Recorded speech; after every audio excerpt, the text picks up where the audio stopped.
Happy Tuesday, everyone. Welcome to the Simpademic. This is Jason coming at you from very snowy and blustery Forest Lake, Minnesota. And right now, we're looking at about 5 to 9 inches of snow coming in. There's a winter storm warning and winds of around 50 miles an hour. So I am going to be spending the next 72 hours nice and comfy indoors. And fortunately, because it is hybrid week at work, I don't have to go into the office. So fortunately, I'm going to be camped out all day and all night here tomorrow and possibly thinking about the next day's episode of And the Simpademic while working. But for tonight, I'm going to have to give credit to a place where I rarely give it.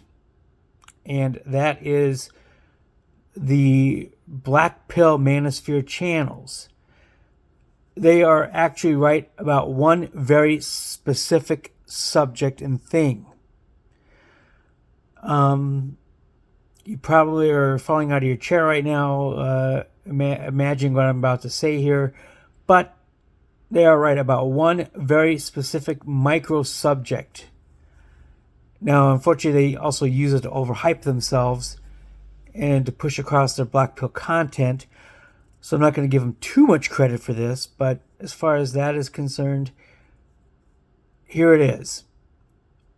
Singles events. It's the one thing that they are correct about.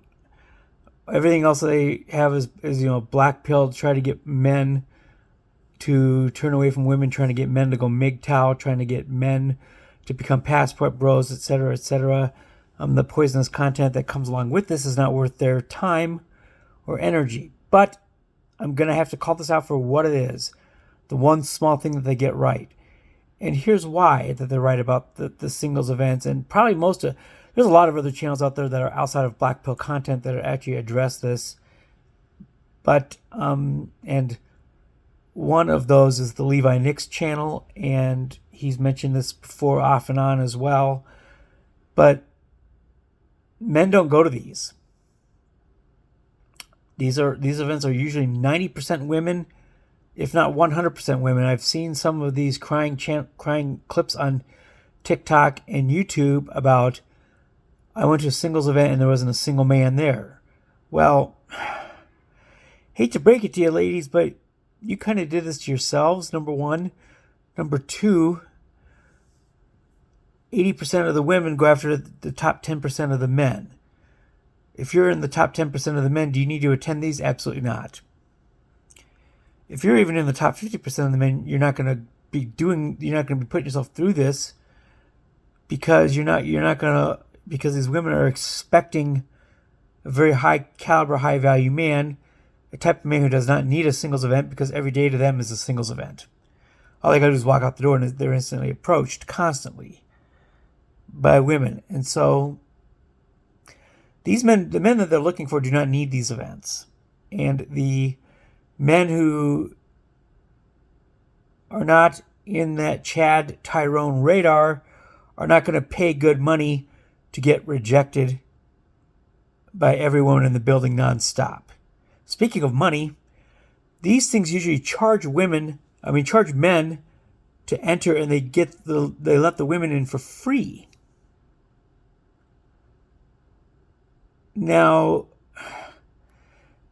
I'm sure most of them by this point know what the ratio of men to women usually is at these things, at least 10 to 1.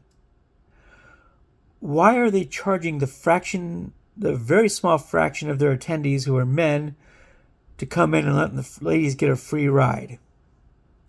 I think some of that is rooted in tradition, sort of, because I think it used to be that, bars used to always have ladies' nights, speed dating events, kind of carried on the same, but unfortunately the gender roles have flip-flopped. And right now we're looking at a scenario where these singles events are very predominantly dominated by women. So that's why men don't go, because they're either in the top 10% and don't need these events, or they're not in the top 10% and are not looking to get paid. They're looking to pay great money to get rejected by every woman in the building who just blows them off because they're not Brad Pitt. And why do the high value women not go? Well, a lot of the high value women are already scooped up and spoken for.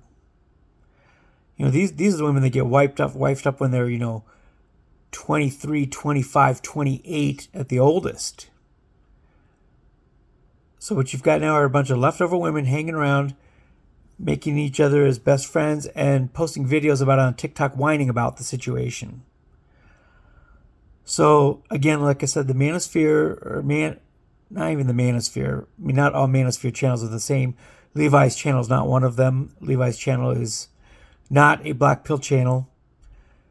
But that said, even I see him shifting a little bit towards, I understand why these MGTOW black pill men exist.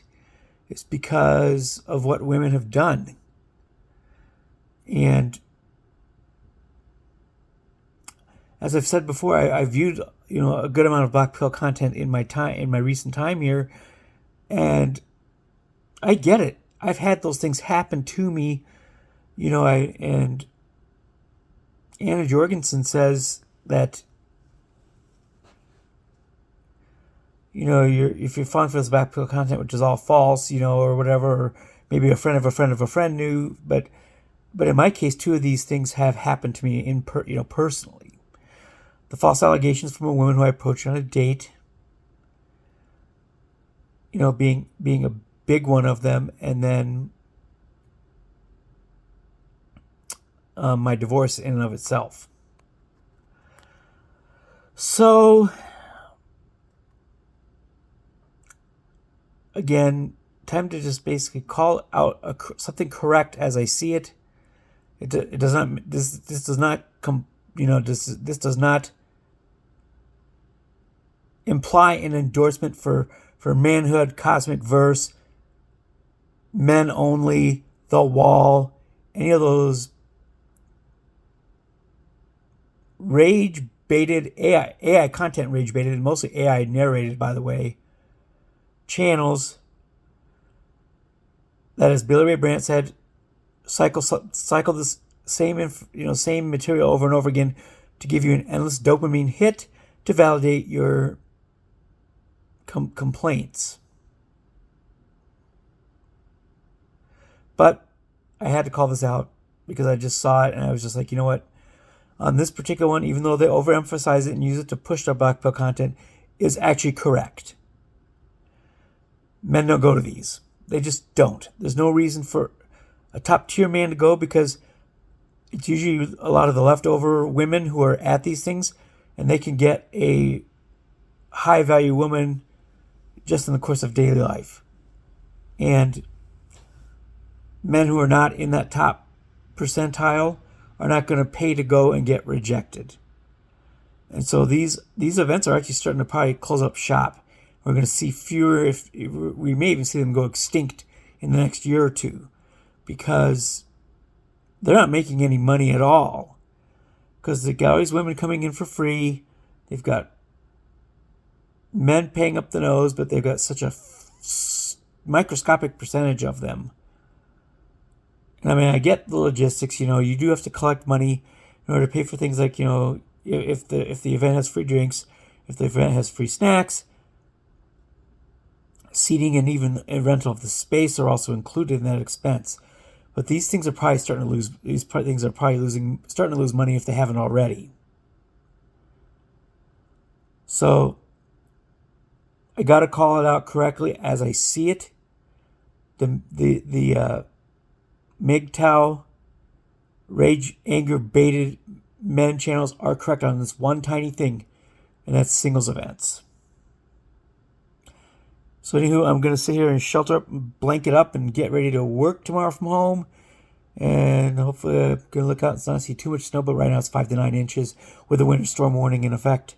So I'm going to be waking up in the morning, looking out my window, and probably having quite a bit of shoveling to do off my vehicle. Got the windshield wiper blades up. It's the usual typical trick in Minnesota to make sure that your windshield wiper blades don't get stuck underneath several inches of snow. It's very helpful. So anyway, folks, I will again be spending most of my day working tomorrow from here and probably thinking about my next episode idea. So anyway, this is Jason with the Simpademic. Peace out, homies.